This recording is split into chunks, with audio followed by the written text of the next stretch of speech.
Hello and welcome into the final player edition of Mariners Monday. I am Austin Rooney, one of the voices of the Harwich Mariners, and this week I had the opportunity to catch up with Harwich Mariners third baseman Aaron Schunk. Schunk has been one of the most consistent hitters atop the Mariners order this season, and in this podcast I talk with Schunk about winning state championships back in high school, being a two-way player for the Georgia Bulldogs, and his family visiting him here in Harwich for his 21st birthday.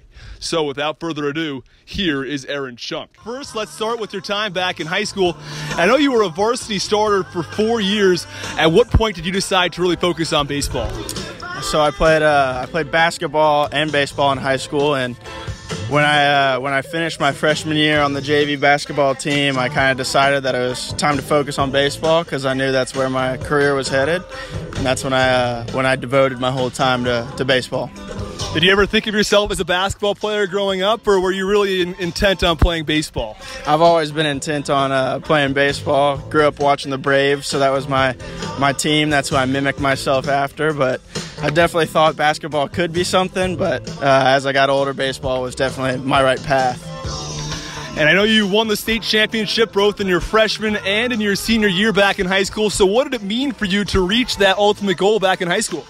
It meant a lot. High school baseball is a lot of fun. You don't have 30 guys that are Division I baseball players. You got a bunch of guys that got to scrap and battle to come together and be a team, and being able to win 2 state championships meant a lot to myself and my teammates.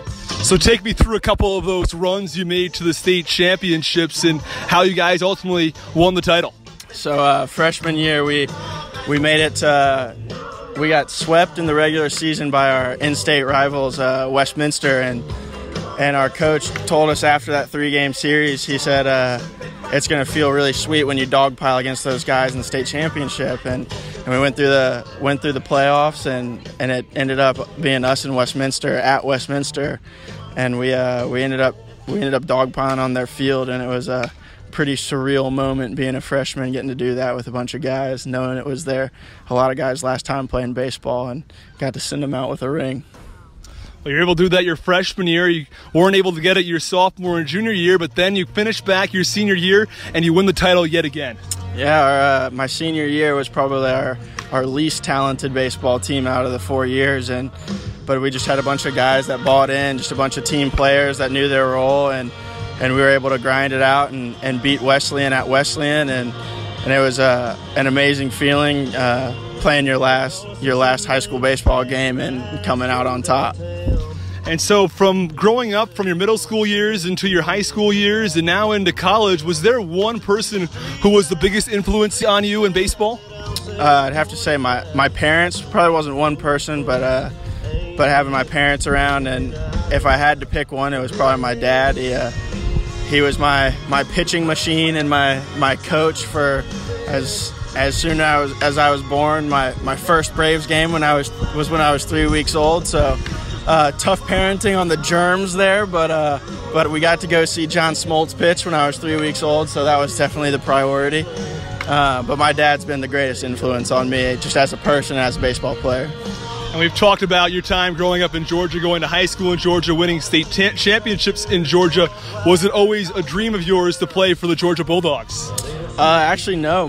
Both of my parents are from Nebraska, so they're Midwest people, and it was kind of always a dream to play SEC baseball just because of the strength of it. And Georgia wasn't really on my radar until high school for baseball, and once they did, and I took a couple visits on campus, I knew that was home, and that's why I decided to make my baseball career home.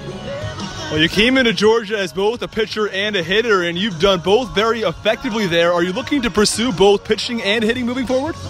Moving forward, I'm just trying to do whatever's going to help out our team. Unfortunately, not pitching up here just because I threw a lot during the season, being careful with my arm, but going forward, I just want to be able to be successful in whatever I do, and whatever helps the team, I'll do it to the best of my ability. So I guess what are your goals going into Georgia next season? What do you look to do at Georgia in the spring? Well, we got a taste of hosting a regional, being a number 8 national seed, and the goal this year is is to make it farther than we did. We obviously want to get to Omaha, and that's always the end goal, postseason baseball. But we definitely want to bring that fire of Georgia baseball back to Athens. I know we talked a little bit about, you're looking to do a little bit of hitting and pitching moving forward. You mentioned yourself that you haven't been able to pitch yet on Cape Cod. How has that allowed you to better focus on your hitting? It's really helped me to relax. Pitching's a pretty intense thing, especially because I was a closer, so I always had to have the mentality of coming and finishing a game out. But being able to focus on my hitting and pitching my hitting and fielding has been pretty influential here, because I've been able to really get back to my basics, really stay on my fundamentals, and I've been able to play relaxed baseball, and it's paying off. And now moving, I guess, towards the hitting side specifically, and you originally were the 3-hitter in the lineup, and you fit really well into that role, but once Chris Gallen left, you found yourself in the 2 spot. Do you really mind where you find yourself in the order? Do you like a certain to be that 3-hitter in the order? I guess there's probably a little bit more pressure on you when you're the 3 guys as opposed to the 2. I don't really have a preference. I know that when I'm in the lineup, I'm up there to do a job and get my job done, and so wherever coach puts me, that's where I think I find myself being comfortable. I like being up at the top of the lineup. I feel get to start a game off really well, and so I like being up there, and it's going really well. But wherever I'm at, I'm out there trying to do my job and get it done. And although the Cape League hasn't officially recognized it, the Harwich Mariners will be making the postseason this year. They have already clinched, and in no small part due to your strong work at the plate. So what do you look to do moving forward with the Harwich Mariners? What are they going to have to do to move forward in the playoffs? So we're looking to make a good, strong run at the playoffs. We got a good group of guys, and the biggest goal right now is obviously postseason baseball is what you play for. So being able to clinch means a lot for the team and obviously the city of Harwich, but everybody wants to go out there and succeed and do their best, and we're just going to keep trying to play baseball the way we've been playing it.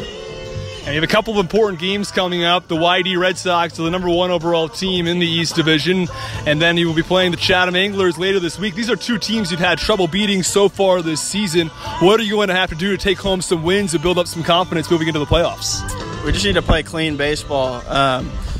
We play these guys, and they're good baseball players, they're a good team, and if you make mistakes against good teams, they're going to capitalize on that. So we're really trying to go out there and play clean baseball and capitalize on when we've got runners in scoring position, really getting our jobs done and pushing runs across, and never slowing down against these guys.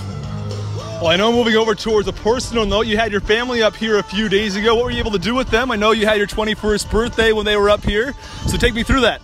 Yeah, so we actually got to go out to dinner on the 23rd and celebrate my birthday, so that was really fun. And then got to come out and play a game on my 21st birthday. Is basically the only thing you can ask for, is getting to play baseball on your 21st is a pretty memorable moment, and I actually ended up going 3 for 4, so that's something I won't ever forget. It meant a lot to me, and it meant a lot to have my family up here doing that with me. And what else were you able to do up here? Did you do anything else that was really fun with your family while they were around? Yeah, we actually made it out to the beach a couple times to hang out, and made it over to the Natural History Museum and got to do that. And then we also saw the Cape Cod Chip Factory, so a little bit of sightseeing. Well, speaking of fun things you did, I know you went on a fishing trip with both Mason Meadows and Tyler Baum. Tyler Baum talked a little bit about it on last week's podcast, but I'm guessing we're going to have a little bit of a different story this time, because Tyler Baum thinks he caught a bigger fish than you did, but I'm thinking of a different story.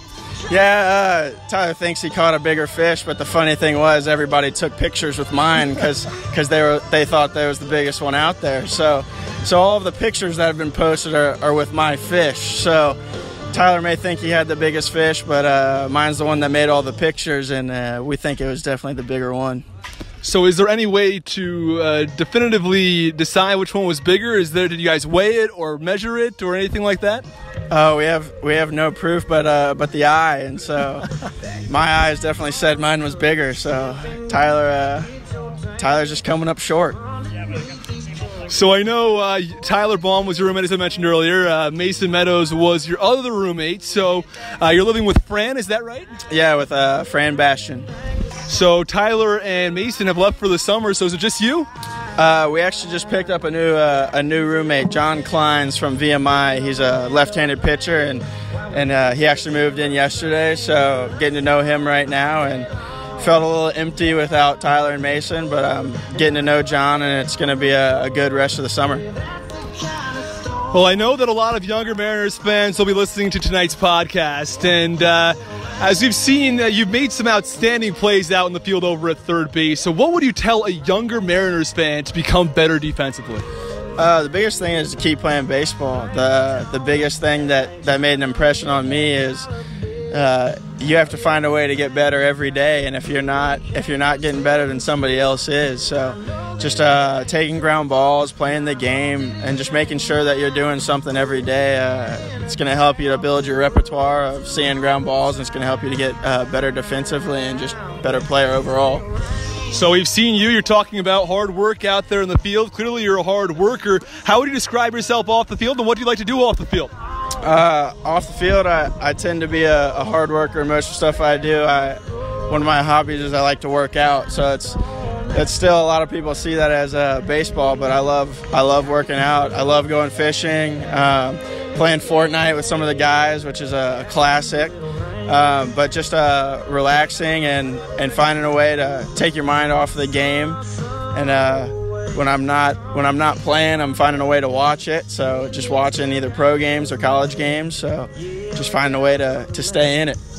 Well, in closing, I'm going to sort of bring us back to the beginning where we started. You talked about being a Braves fan growing up. Is there one player either on the Braves or around baseball you model your game after? To model my game after a third baseman, I'd have to say Chipper Jones. He was one of the most influential Braves players. Shout out to him for getting inducted into the Baseball Hall of Fame. And being a little baseball player, I used to be out in my carport and out in the park that was near our neighborhood, and I used to pretend to be Chipper Jones when I was hitting and fielding, and so that's been my big influence as a baseball player. Well, thank you so much for joining us this week, Aaron. Yeah, thank you guys.